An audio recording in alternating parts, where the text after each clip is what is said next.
دیکھیے اللہ کے نبی نے 1400 سال پہلے فیوچر کی یہ بات بتائی تھی جو آج حرف بحرف ثابت ہو رہی ہے. نساؤن کاسیات عاریات ممیلات ومائلات. ایک ایسا زمانہ آ جائے گا، ایک ایسا زمانہ آ جائے گا کہ تم دیکھو گے لوگوں کو، تم دیکھو گے عورتوں کو، تم دیکھو گے لیڈیز کو، تم دیکھو گے خواتین کو، تم عورتوں کو دیکھو گے کاسیات. دیکھنے میں تو وہ کپڑے پہنے ہوئے دکھائی دیں گی، بظاہر تو ان کے جسم پر کپڑا ہوگا. عاریات، لیکن حقیقت میں وہ برہنہ ہوں گی، حقیقت میں وہ ننگی ہوں گی. کپڑا تو پہنیں گی لیکن کپڑا پہننے کے باوجود وہ ننگی ہوں گی، وہ برہنہ ہوں گی. آج ان کے کپڑے دیکھ لو، چھوڑیے شادیوں کا حال، جلسے میں آنے والیوں کو دیکھ لو. عید اور بقرعید کے دن عورتوں کے پہناوے دیکھ لو، اور اپنی جوان بچیوں کو دیکھ لو جن کی عمر 10 سال سے بڑی ہے. یاد رکھیے گا 10 سال سے بڑی لڑکی کے اوپر پردہ فرض ہو جاتا ہے. 10 سال سے بڑی لڑکی کا پھر سر کا ایک بال بھی کسی غیر مرد کو نہیں دکھنا چاہیے. ہماری نظروں میں بہت معمولی بات ہے، چھوٹی ہے. اللہ کے رسول نے فرمایا تھا جب تمہارا بیٹا 7 سال کا ہو تو اس کو نماز کا حکم دو، اور 10 سال کا ہو تو نماز کے لیے زبردستی کرو، نہ پڑھے تو اس کو مارو پیٹو. 10 سال کے بعد قرآن و حدیث کے سارے احکام نافذ ہو جاتے ہیں. آج کل 10-11 سال کی لڑکیاں بالغ ہو رہی ہیں.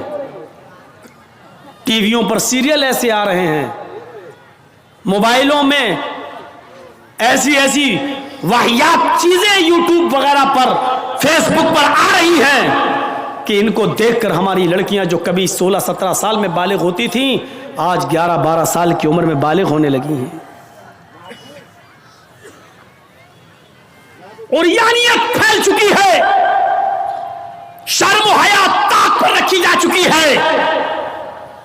ورنہ تصور کیجئے ایک کپڑا جو جسم سے چپکا ہو، آپ کے پیروں سے چپکا ہوا ہو، اور وہ کپڑا آپ کے گھٹنے اور ران سے ہوتے ہوئے آپ کی کمر تک آئے، جس کو آپ لیگی کہیں، اور اس کے اوپر ایک کرتی پہن لی جائے اور اس طریقے سے مارکیٹ میں بازار میں شاپنگ کی جائے. ایسی عورت کو آپ کی نظر میں فیشن پرست کہا جا سکتا ہے، لیکن محمد رسول اللہ کی نظر میں یہ لڑکی، یہ عورت ننگی ہے، ننگی ہے، ننگی ہے. یہ کپڑے اے بھیا جس کو جانا ہو جلدی جاؤ یہاں سے، اور جس کو اٹھنا ہو ابھی اٹھ جاؤ. ڈرامہ کر کے رکھ لیا ہے. اور بھی ابھی جس کو جانا ہو چلے جاؤ، ابھی بعد میں نہیں اٹھنے دوں گا، چاہے پیشاب یہی نکل جائے. جائیے ابھی نکل جائیے جس کو جانا ہو. عاریات ہماری نظروں میں فیشن پرست ہیں، لیکن اللہ کے رسول نے ایسی عورتوں کو کیا کہا؟ ننگی. میں نے نہیں کہا، پوچھو ان علماء سے عاریات کا مطلب کیا ہوتا ہے. کاسیات کپڑے پہنیں گی، عاریات لیکن ننگی ہوں گی. ایسی عورتوں کے بارے میں کہا ہے ننگی ہوں گی. یہ ہاف آستینوں کے کپڑے یہاں چل رہی ہے، یہ کھلا ہوا ہے. ساڑیاں چل رہی تو ایسی کہ یہاں تک کا بلاؤز پہنے ہوئے ہیں، یہ کھلا ہے، پیٹ کھلا ہوا ہے.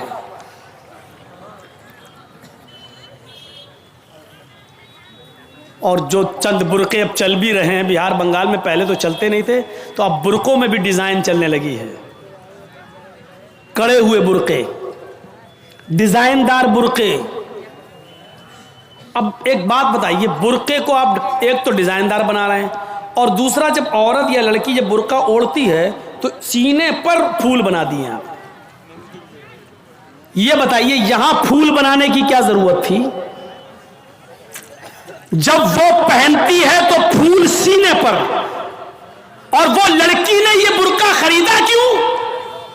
اس کا مطلب کیا ہے کہ وہ بھی اس لیے خرید رہی ہے تاکہ میرے پھولوں پر نظر یہ سننا پڑے گا تمہیں نہیں، تمہارے باپ کو بھی سننا پڑے گا. جب تک میں اس کرسی پر ہوں، یہ اتھارٹی، یہ پاور مجھے اسلام نے دیا ہے، سننا پڑے گا. کیوں خریدا ہے اس نے یہ برقع؟ یو پی سائڈ میں آ جاؤ، لکھنؤ کے برقعے دیکھ لو، بمبئی کے دیکھ لو، حیدرآبادی برقعے دیکھ لو. قسم خدا کی اب برقعے نہیں رہ گئے. اب 60 سال کی بڈھی بھی اوڑھ لے تو ایسا لگتا ہے جیسے وہ 18 سال کی لڑکی جا رہی ہے. یہ برقعے ایک بار سچا واقعہ ہے. 60 65 70 سال کی بڑھیا ایسا ہی برقع اوڑھ کے چہرہ چھپا کے جا رہی تھی دھیرے دھیرے. بھائی بڈھی تھی، وہ دھیرے دھیرے چل رہی تھی، تو ایک لڑکا اس کا پیچھا کرنے لگا. 20-22 سال کا لڑکا اس بڈھی کا پیچھا کرنے لگا، کیونکہ جو سوچنے لگا برقع اتنا خوبصورت ہے تو برقعے کے اندر کتنا خوبصورت مال ہوگا، برقعے والی کیسی ہوگی. اس کا پیچھا کرنے لگا. بڑھیا دھیرے دھیرے چل رہی، لڑکا سمجھ رہا مجھے لفٹ دے رہی، میری وجہ سے دھیرے دھیرے چل رہی، جبکہ وہ اپنی کمزوری کی وجہ سے دھیرے دھیرے چل رہی. بڑھیا سمجھ گئی کہ لڑکا میرا پیچھا کر رہا ہے، تو تھوڑی دور چلنے کے بعد اس نے اپنا نقاب کھولا اور اپنی تتلاتی زبان میں بولی بیٹا. لڑکے کا تو موڈ خراب ہو گیا، کم بخت میرا تو معاملہ ہی گڑبڑ ہو گیا. بیٹا تو میرا پیچھا کیوں کر رہا ہے؟ میں تو تیری اماں کی عمر کی ہوں. لڑکے کو بھی غصہ آ گیا، کہتی بات میں اپنے لیے نہیں اپنے ابا کے لیے ڈھونڈ رہا ہوں. اب 60 65 70 سال کی بوڑھیوں کو ایسے خوبصورت برقعے پہننے کی کیا ضرورت؟ برقعوں کا مقصد جو کبھی تھا پردہ، لیکن آج ان کا مقصد بھی وہ نہیں رہ گیا. اللہ کے نبی کے زمانے میں ایک صحابی اللہ کے نبی کے پاس آتی ہیں، مسند احمد کی صحیح روایت، جن کی چادر کپڑے سے نیچے، ٹخنے سے نیچے، چپل سے نیچے زمین کی مٹی اڑاتی ہوئی آتی ہے اور کہتی ہے اللہ کے رسول میں اس چادر کو اوڑھ کر نماز پڑھنے جاتی ہوں. آپ نے کہا چادر اتنی نیچی ہونی چاہیے. اس نے کہا اللہ کے نبی کبھی کبھی زمین پر پیشاب و پائخانہ پڑا ہوتا ہے، گندگی پڑی ہوتی ہے، تو کیا میں تھوڑی سی اوپر کر کے پائخانہ گندگی کو کراس کر کے آگے نکل جاؤں؟ آپ نے کہا نہیں، دائیں سے نکل جا، بائیں سے نکل جا.